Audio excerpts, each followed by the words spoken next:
ಶಕ್ತಿ ಯೋಜನೆಯಿಂದಾಗಿ ರಾಜ್ಯದ ಮಹಿಳೆಯರು ಉಚಿತವಾಗಿ ಸಾರಿಗೆ ಬಸ್ಗಳಲ್ಲಿ ಓಡಾಡ್ತಿದ್ದಾರೆ. ಆದರೆ ಆ ಮೂವರು ಫ್ರೀಯಾಗಿ ಬಸ್ನಲ್ಲಿ ಓಡಾಡ್ಕೊಂಡೇ ಚಿನ್ನ ಎಗರಿಸ್ತಿದ್ರು.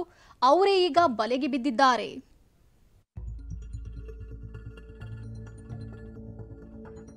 ಸೀಟ್ ಸಿಗೋದಿರ್ಲಿ, ನಿಲ್ಲೋದಕ್ಕೂ ಜಾಗವಿಲ್ಲ.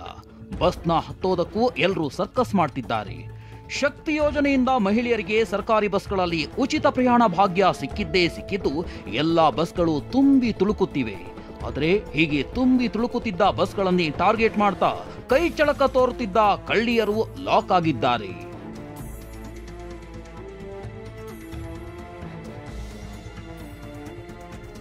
ಶಕ್ತಿ ಯೋಜನೆಯಡಿ ಫ್ರೀಯಾಗಿ ಬಸ್ನಲ್ಲಿ ಓಡಾಡಿಕೊಂಡು ಕಳ್ಳತನ.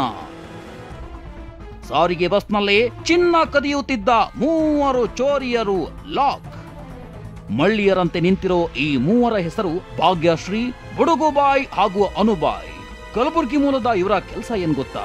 ಕಲಬುರಗಿಯಿಂದ ರಾಯಚೂರು, ಬಳ್ಳಾರಿ ಸೇರಿದಂತೆ ಬೇರೆ ಜಿಲ್ಲೆಗಳತ್ತ ತೆರಳುವ ಸಾರಿಗೆ ಬಸ್ಗಳನ್ನ ಹತ್ತುತ್ತಿದ್ರು. ಉಚಿತವಾಗಿ ಬಸ್ನಲ್ಲಿ ಓಡಾಡ್ತಿದ್ರು. ಮಹಿಳಾ ಪ್ರಯಾಣಿಕರನ್ನ ಟಾರ್ಗೆಟ್ ಮಾಡ್ತಿದ್ರು. ರಶ್ ಇದ್ದಾಗ ಸಹಾಯ ಮಾಡೋದಾಗಿ ನಾಟಕ ಆಡ್ತಿದ್ರು.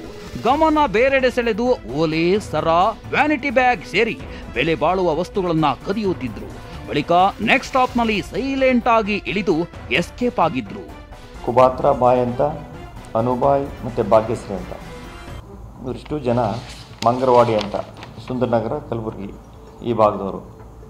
2 ಕೇಸಲ್ಲಿ ನಾವು ಅವ್ರನ್ನ ಅರೆಸ್ಟ್ ಮಾಡ್ತೀವಿ. ಅದೇನಂದರೆ ಸ್ಪೆಷಾಲಿಟಿ ಏನು ಅಂತಂದರೆ, ಯಾರು ಮಹಿಳೆಯರು ಬಸ್ಗಳಲ್ಲಿ ಪ್ರಯಾಣ ಮಾಡಬೇಕಾದ್ರೆ ಅವ್ರ ಮಕ್ಕಳುಗಳನ್ನ ಎತ್ಕೊಳ್ಳೋದಕ್ಕೆ ಸಹಾಯ ಮಾಡೋದು, ಮತ್ತು ಅವ್ರ ಲಗೇಜ್ಗಳ ಎತ್ಕೊಳ್ಳೋದಕ್ಕೆ ಸಹಾಯ ಮಾಡೋದು, ಅವ್ರ ಒಟ್ಟಾರೆ ಪ್ರಯಾಣಕ್ಕೆ ಅಸಿಸ್ಟ್ ಮಾಡೋ ರೀತಿ ಮಾಡಿ ಅವ್ರ ಹತ್ರದಿಂದ ಬ್ಯಾಗು ಮತ್ತು ಅವ್ರ ಲಗೇಜಸ್ಸು ಅಥವಾ ಆಭರಣಗಳು ಇದನ್ನು ಗೊತ್ತಿಲ್ಲದ ರೀತಿ, ಅನುಮಾನ ಪಡೆದ ರೀತಿ ತಗೊಂಡೋಗ್ಬಿಡೋದು. ಶಕ್ತಿ ಯೋಜನೆಯಡಿ ಉಚಿತವಾಗಿ ಸಂಚಾರ ಮಾಡ್ತಾ ಬಸ್ನಲ್ಲಿ ಮೂವರು ಕೈಚಳಕ ತೋರಿಸ್ತಿದ್ರು. ಅನೇಕ ಕಡೆ ಕರಾಮತ್ತು ತೋರಿದ್ದ ಇವರನ್ನ ರಾಯಚೂರು ಜಿಲ್ಲೆ ದೇವದುರ್ಗ ಪೊಲೀಸರು ಬಂಧಿಸಿದ್ದಾರೆ. ಏನೇ ಹೇಳಿ, ಉಚಿತ ಪ್ರಯಾಣ ಅಂತ ತುಂಬಿ ತುಳುಕುವ ಬಸ್ಗಳನ್ನ ಹತ್ತುವ ಮಹಿಳೆಯರು ಯಾವುದಕ್ಕೂ ಹುಷಾರಾಗಿರಿ.